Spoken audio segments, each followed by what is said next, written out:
Bonjour, monsieur le ministre d'État, ministre de l'Industrie.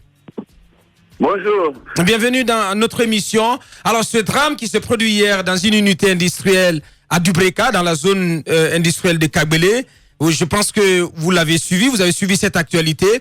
Et aujourd'hui, la question qui brûle toutes les lèvres, c'est celle de la sécurité santé dans nos unités industrielles. Là-dessus, quelles dispositions pratiques sont prises par votre département ou envisagées? Je voudrais d'abord, au nom du chef de l'État, du Premier ministre et de l'ensemble du gouvernement et de notre peuple, exprimer nos regrets et nos condoléances pour le drame qui est survenu et dire à toute la famille la solidarité de l'État, la sympathie et la compassion aussi bien du département que de l'ensemble du gouvernement. C'est vrai que c'est un problème sérieux. Vous savez, moi je suis au ministère de l'Industrie depuis maintenant 6 mois et ce que je me suis imposé comme discipline, c'est de faire et dire après et non de dire et de ne pas faire. La question ou la problématique de l'industrialisation ou des conditions d'évolution de nos industries, c'est une problématique qui est réelle, à laquelle nous voulons faire face avec courage et détermination. C'est dans ce cadre d'ailleurs, avant même ce drame, que j'ai demandé au service du ministère d'édicter une directive pour rappeler les conditions d'installation des industries dans notre pays, ainsi d'ailleurs que notre devoir de procéder régulièrement à des missions d'inspection. Parce que c'est une chose, au départ, d'exiger des cahiers de charges, ça n'est une autre de s'assurer que ces cahiers de charges sont respectés. Effectivement. Si vous regardez aujourd'hui le paysage industriel de notre pays, il y a une installation anarchique et sauvage des industries, il faut oser le dire, liée un peu à cet embryon d'industrie que nous voulons mettre en place. Et puis vous l'avez évoqué dans votre émission, la réponse définitive, c'est d'avoir des zones industrielles. Aujourd'hui, il y a des espaces qui ont été dédiés à cela, mais il y a une installation anarchique des populations sur ces espaces, dont certains d'ailleurs revendiquent la paternité au nom du droit coutumier. C'est un problème auquel le département fait face. On va revenir sur le cas on va revenir sur le cas de cette usine, monsieur le ministre. C'est bien, parce que ce qui se passe, Abakar m'apprend ce matin que c'est la 2e fois. Je veux dire, l'heure est grave. Qu'est-ce que vous avez fait concrètement depuis hier par rapport à cette situation? Parce que je le disais tantôt à l'antenne que souvent, avec ces unités industrielles, on voit des hauts perchés même du côté de l'État, de hautes personnalités qui sont actionnaires dans ces... Donc vous devenez un petit peu, je ne vais pas dire fébrile, mais impuissant pour agir. Non, je n'ai pas... Toute la Guinée sait que je n'ai pas la main qui tremble lorsqu'il s'agit de prendre des décisions. Oula. Et moi, je n'entre pas dans... le détail. Non, si, c'est important. Le peuple a le droit de savoir. Non, le peuple a le droit de savoir. Non, moi, je ne connais pas les actionnaires, je viens de vous dire. Ah ouais? D'abord que... Vous êtes le ministre de l'Industrie, Thibault.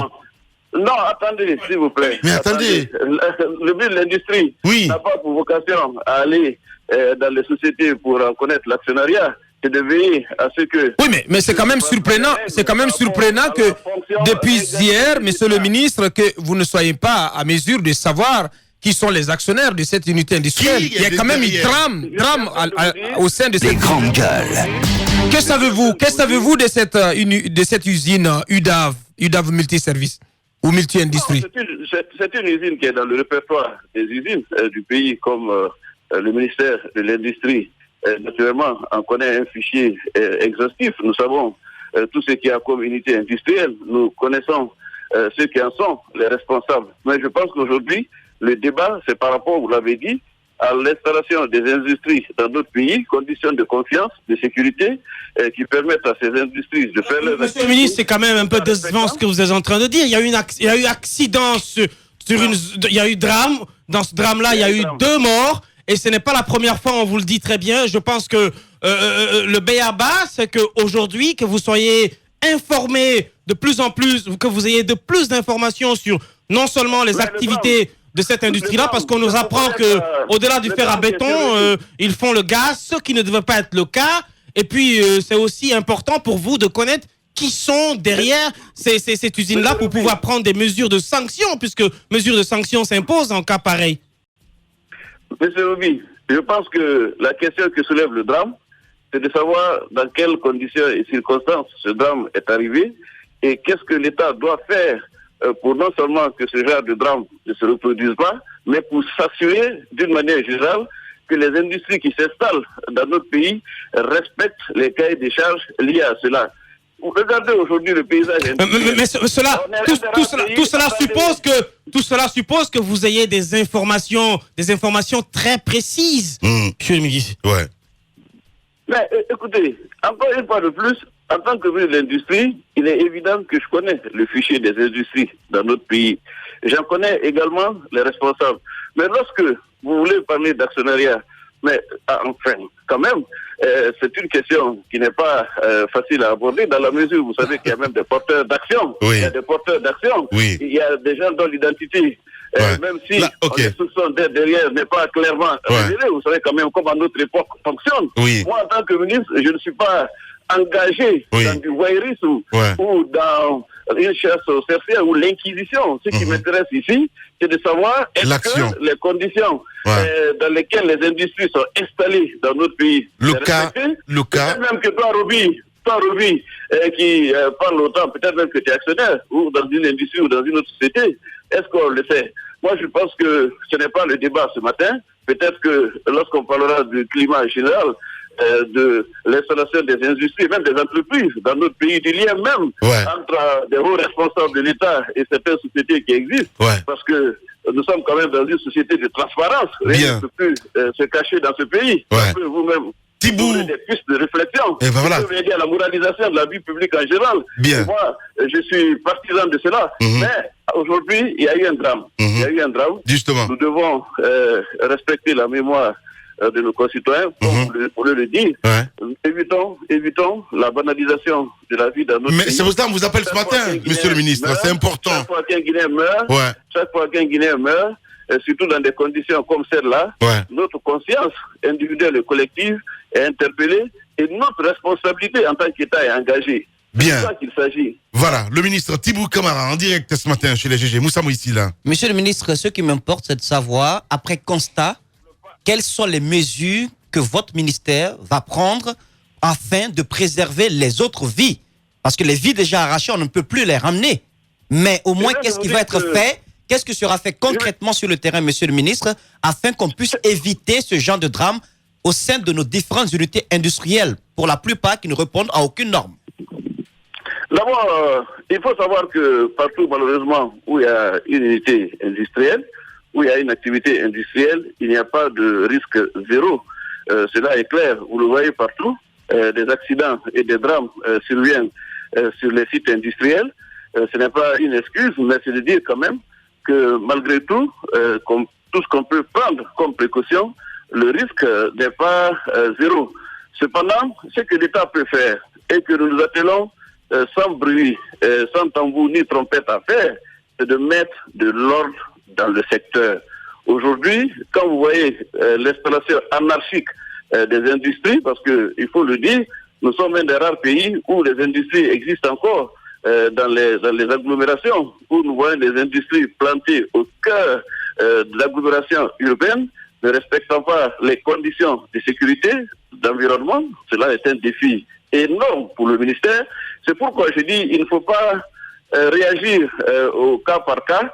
Il faut redéfinir notre stratégie et notre politique d'industrialisation de manière justement à faire en sorte, et ça vous avez soulevé une des réponses pertinentes, c'est d'aménager déjà des zones industrielles, c'est de créer des villes industrielles, de manière à ce que les industries soient dans un périmètre connu, protégé, aménagé et qui leur est dédié. Aujourd'hui, vous faites un pas, vous voyez une industrie, vous faites un autre pas, vous voyez une industrie.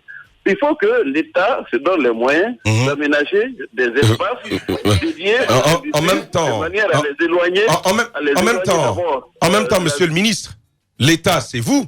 Et l'autorité qui doit gérer tout ce qui est industrie, usine, unité de production en République de Guinée, c'est bien vous, monsieur le ministre. S'il y a prolifération, désordre et anarchie dans le secteur, c'est bien à vous de trouver des solutions. Quelles sont les vôtres, justement? C'est ce que je suis en train de vous dire. Déjà, pour la première fois, nous avons pu avoir de modestes moyens pour essayer déjà de délimiter et de sécuriser les espaces qui ont été dédiés au ministère de l'Industrie pour l'implantation d'unités industrielles. Nous avons signé un contrat pour la première fois avec le génie militaire pour ceinturer ces espaces. Une fois que cela est fait, essayer maintenant d'aménager, de viabiliser ces espaces de manière à ce que non seulement les nouvelles industries qui viennent puissent s'y implanter, mais que celles qui existent déjà et qui ne sont pas dans les endroits appropriés, ils déménagent de manière à ce que, justement, on mutualise les efforts et que les conditions standards de sécurité et de confiance puissent exister dans ces espaces. Alors, monsieur le ministre, maintenant pour ce cas précis, on peut bien revenir parce qu'il y a des trucs qu'on peut reprocher, n'est-ce pas, à cette unité industrielle. Le fait, parce que c'est notre constat, qu'elle se retrouve dans une zone qui, à ma foi, n'est pas une zone industrielle parce que c'est après Dubreka carrément, derrière là-bas. Je ne sais pas si, depuis votre arrivée, vous avez pu constater qu'il y a des usines qui sont autorisées à s'installer dans cette zone. Ensuite, il y a ces cas de mort qui arrivent. On se pose encore des questions sur son domaine d'action. En pareil cas, qu'est-ce que le ministère peut bien faire, peut prendre comme sanction immédiate quand même? J'aime bien l'expression que notre chef d'État utilise souvent et que je lui emprunte ce matin. Qui n'a pas fait l'enquête n'a pas droit à la parole. Ce drame est arrivé hier. Le minimum que nous puissions faire, c'est de déterminer les circonstances et les conditions dans lesquelles ce drame est arrivé. Et cela, nous allons le faire dès aujourd'hui. Parce que moi-même, j'ai l'intention de me rendre sur les lieux pour non seulement constater ce qui est arrivé, ça c'est le devoir du ministre de l'Industrie que je suis, ensuite exprimer la sympathie, la compassion de l'État et du gouvernement aux familles des victimes et leur dire qu'elles ne seront pas seules dans cette épreuve et que nous serons à leur côté pour que non seulement la vérité soit établie, mais que éventuellement s'il y a lieu, réparation soit faite. Cela est une première réaction. Maintenant, une fois que nous aurons le rapport d'enquête pour savoir ce qui s'y est passé, s'il est établi que les installations de l'usine sont en cause ou la responsabilité des responsables de l'usine est engagée, l'État prendra ses responsabilités à travers le ministère de l'Industrie. J'insiste, lorsqu'il s'agit de prendre mes responsabilités, ma main ne tremble pas. Thibaut Camara, en direct, allez-y. Monsieur le ministre, vous êtes au courant qu'à Conakry, il y a des appartements, quand vous les voyez d'apparence, ce sont des villas qui sont réquisitionnés et dans lesquels on stocke les bouteilles de gaz, c'est-à-dire ce sont des magasins de bouteilles de gaz. Je vous donne un exemple. Lorsque vous allez à Kipé, il y a une villa qui jouxte une église où dansent les fidèles tous les dimanches. Pour l'instant, c'est Dieu qui les sauve. Et dans cette villa-là, il y a beaucoup de bouteilles de gaz qui sont stockées à l'intérieur. Merci, Roby, pour ta contribution citoyenne. J'espère que tu n'auras plus de détails, parce que c'est cela que nous attendons aussi des citoyens, de signaler à l'État tout ce qui leur semble anormal, aussi bien comme menace pour la sécurité de l'État que pour la vie des citoyens. Lorsque des faits de ce genre sont établis, encore une fois de plus, il importe et il incombe à l'État de prendre ses responsabilités et toutes ses responsabilités. Ce n'est même pas un cas isolé. Il y a beaucoup d'industries, entre guillemets, qui se trouvent aujourd'hui dans des maisons privées. Il y a beaucoup d'industries qui cohabitent dans un climat assez délétère avec les populations riveraines. Ce sont ces conflits que nous arbitrons souvent entre les populations riveraines et des entrepreneurs industriels qui installent les industries en plein centre-ville. C'est une politique globale liée à une situation alarmante, il faut oser le dire, et qui nous interpelle en tant qu'État et en tant que citoyen. Vous savez, la question de l'autorité de l'État, de l'ordre, de la discipline dans notre pays ne se pose pas qu'au secteur de l'industrie. C'est un vrai défi national d'amener nos concitoyens à se conformer aux lois et aux textes de la République pour leur propre sécurité avant même la responsabilité de l'État. C'est un problème qui est vraiment commun à notre pays, dans la circulation, dans les activités, dans notre comportement, dans nos propos, vous le dites tous les jours. Les Guinéens n'arrivent pas à faire preuve de discipline, de conscience citoyenne, de sursaut patriotique. Et cela, l'État aussi rencontre comme difficulté lorsqu'il s'agit d'appliquer des politiques et des stratégies de développement. Comme je le dis souvent, la Guinée a besoin d'un redressement moral. Voilà. Thibaut Camara, en direct ce matin, on va vous faire réagir sur cette actualité. On va pas vous n'allez pas vous échapper comme ça. Hier, le haut représentant du président de la République a jeté l'éponge. On vous a pas entendu. C'est votre meilleur ami. Monsieur le ministre, au-delà, il a fait le constat de sa collaboration pendant ces 3 années avec le chef de l'État. Il a dressé un véritable réquisitoire également contre le régime actuel. Votre analyse là-dessus?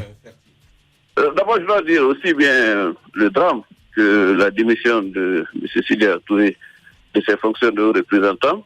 Tout cela est intervenu pendant que j'étais en mission au Maroc, au sommet qui était consacré au pacte mondial sur l'immigration et la migration ordonnée et sécurisée. Je suis rentré seulement au petit matin. Mais je voudrais simplement dire, parce que ça c'est un point de vue d'un citoyen qui n'est pas nécessairement engagé dans le débat que peut soulever un tel choix. Moi je ne parlerai même pas de décision, c'est le droit de chacun et la liberté de chacun à un moment donné de faire ce qu'il croit être juste et utile pour lui-même. Donc je l'ai toujours dit, il y avait quand même cette difficulté pour le désormais ancien haut représentant, cette difficulté réelle de trancher un peu entre son appartenance à l'opposition et son adhésion à la majorité présidentielle. Mais je pense que le fait d'avoir démissionné de ses fonctions de haut représentant ne veut pas nécessairement dire qu'il a rompu l'alliance politique avec la majorité présidentielle, parce que lui-même l'a dit, l'accord électoral, par exemple, qui concerne Matoto, sera respecté. Donc, pour le moment, soyons prudents d'avoir démissionné de ses fonctions de haut représentant du chef de l'État ne veut pas nécessairement dire qu'il entre en conflit politique avec lui ou qui rompt l'alliance avec la majorité. Donc, soyons prudents et oui, je comprends. On est très prudent. En clair, ce que je vous essaie de nous faire comprendre ce matin, c'est une stratégie. C'est ça? Reculer pour mieux sauter. Bon, écoutez, en politique, il n'y a pas de choix innocent ou de décision innocente. Il est évident que M. Sidia Touré, en faisant ce choix, sans doute, a dû juger le pour et le contre. Je ne connais aucun homme politique, surtout qui aspire à gouverner un pays, qui puisse poser un acte de manière innocente ou puisse faire un choix de façon désintéressée. Mais monsieur le ministre, quand même, un poste taillé sur mesure. On avait l'impression ces derniers temps que le haut représentant était devenu encombrant pour le président lui-même. Quand on est haut représentant et que... Parce que l'entourage du président est pollué. Exactement. Les conseils, on n'est pas consulté, on n'est pas écouté. Les avis ne sont pas... quelques avis qu'on émet ne sont pas pris en compte. Vous-même, à un moment donné, on vous accusait d'être un peu l'obstacle dans les pieds du haut représentant. Aujourd'hui, quand il va, est-ce que c'est perçu chez vous comme étant un salut, une libération, un soulagement? Ça langue de bois.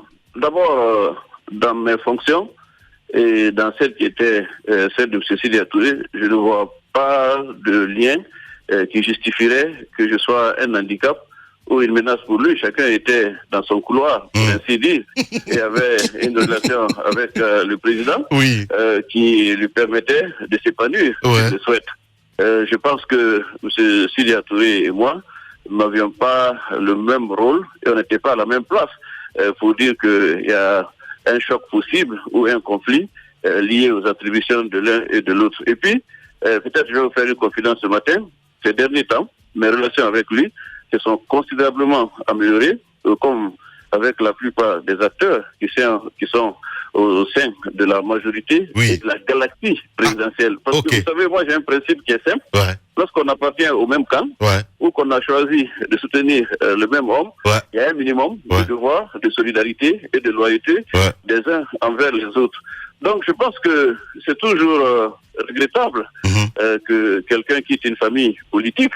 C'est toujours avec un pincement de cœur. Quand vous dites, peut-être je peux valider ça, quand vous dites quelqu'un quitte une famille politique, parce qu'hier on a écouté Dean sur Espace TV qui disait non, le parti n'était pas engagé, c'est le président du parti qui était... Je trouve ça un peu bizarre quand même. J'ai l'impression aujourd'hui que l'UFR est dynamité.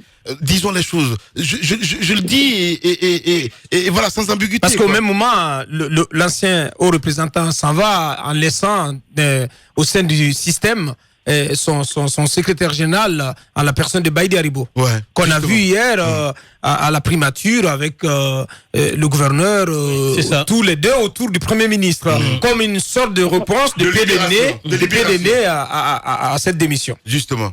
Moi, je constate deux choses. C'est qu'au fur et à mesure qu'on se rapproche de l'échéance de 2020 et de l'échéance intermédiaire, qui est celle des législatives, nous assistons à une brusque accélération de l'histoire politique et même à un enchevêtrement d'agenda politique individuel et collectif. Et cette dynamique de recomposition, il est évident, touche le paysage politique en général, mais elle ne va pas épargner à l'interne les formations politiques. Parce que nous sommes à l'heure des choix, à l'heure de la vérité et à l'heure du positionnement, que ce soit au sein de la majorité ou de l'opposition. Donc je constate que c'est un phénomène qui de plus en plus va s'amplifier et va créer une effervescence aussi bien au sein de la classe politique en général que des formations politiques. Et puis la deuxième chose que je constate, c'est qu'il y a un mouvement politique qui est constant dans notre pays et qui touche aux élites, c'est qu'on quitte le pouvoir lorsque on a des raisons personnelles ou on veut faire des choix pour l'avenir, pour s'inscrire dans l'opposition, ou on migre de l'opposition vers le pouvoir. Donc aujourd'hui, c'est un mouvement dynamique d'une majorité à une opposition, d'une opposition à une majorité. C'est pourquoi je dis, pour le moment, c'est difficile de lire tout ça. Et vous venez de révéler un peu ce que Dean a eu à dire. Il est évident que cela laisse supposer ce que je viens de vous dire. Est-ce que la démission du poste de haut représentant du chef de l'État, de M. Sidi Touré, met fin au compagnonnage politique et à l'alliance électorale avec la majorité présidentielle? Ce débat, peut-être, se fera au sein de l'opinion et également engagera l'UFR à titre individuel ou collectif. Ouais. Bien. Thibaut Camara en direct ce matin sur les Grandes Gueules. Dernière question, Abakar. Je voulais peut-être lui poser une question sur les brasseries parce que j'en ai vu une dernière qui est née alors que les autres qui étaient installés sont à l'agonie. Je comprends pas ce choix donc fait par le gouvernement. Je ne suis pas non plus contre la nouvelle brasserie qui s'est installée, mais comment comprendre cette politique alors que la Bonagui, la Sobragui qui existait déjà sur le terrain ont des sérieuses difficultés donc à pouvoir se maintenir. Je me doutais bien qu'à l'approche des fêtes de fin d'année, il y aurait une question sur les brasseries. Mais ça m'a étonné que ça vienne de Bokar. Je pensais que c'est revenu plutôt de Roby. Parce qu'il y a beaucoup qui s'inquiètent qu'il n'y ait pas assez de brasseries ou que celles qui existent ferment. Rassurez-vous, il n'y aura pas de difficulté. Chacun pourra passer les fêtes de fin d'année dans les meilleures conditions possibles. Plus sérieusement, en fait, nous avons une politique qui est de dire que lorsque un entrepreneur dans l'industrie décide de faire des investissements importants pour créer une unité industrielle, l'État s'engage à deux choses. À lui accorder des facilités pour que l'unité puisse s'installer le plus rapidement possible et à protéger l'unité industrielle contre l'importation des produits qui sont fabriqués sur place pendant un certain temps, de manière à ce que l'investissement qui est généralement important puisse être amorti. Bien. Donc il n'y aura pas de concurrence sauvage ou déloyale ou un dysfonctionnement dans ce principe que l'État a mis en place pour non seulement favoriser l'émergence d'industries, mais renforcer celles qui existent déjà de manière à leur garantir un marché et à protéger leurs investissements. Bien. Donc je pense que nous allons nous pencher sur toutes ces questions et comme je dis, quand on agit selon le principe, il y a très peu de risques de se tromper. Mais quand on agit selon les intérêts, les circonstances sur la tête du client, on ne se retrouve même pas dans ses choix et dans ses décisions. Justement. Le ministère de l'Industrie appliquera les textes, les principes, sans discrimination et encore une fois de plus, sans que la main du ministre ne tremble. Merci beaucoup, en tout cas, monsieur le ministre Thibaut Camara. Et bonne année par anticipation. Merci beaucoup. Merci Lamine, bonne année et on t'attend. pour son choix à venir. Eh ben. Politiciens véreux, fonctionnaires corrompus, promoteurs immobiliers voyous, justice passive. La Guinée devient-elle mafieuse ? Les grandes gueules d'Adafo Média ne lavent pas plus blanc, mais vous permettent de défendre votre pays en vous informant. Avec les grandes gueules d'Adafo Média, dénoncez les turpitudes, nous garantissons le secret des sources. Envoyez vos documents à espacefmguinée.info, rubrique Contact. Les grandes gueules d'Adafo Média ou le socle de la liberté d'expression en Guinée.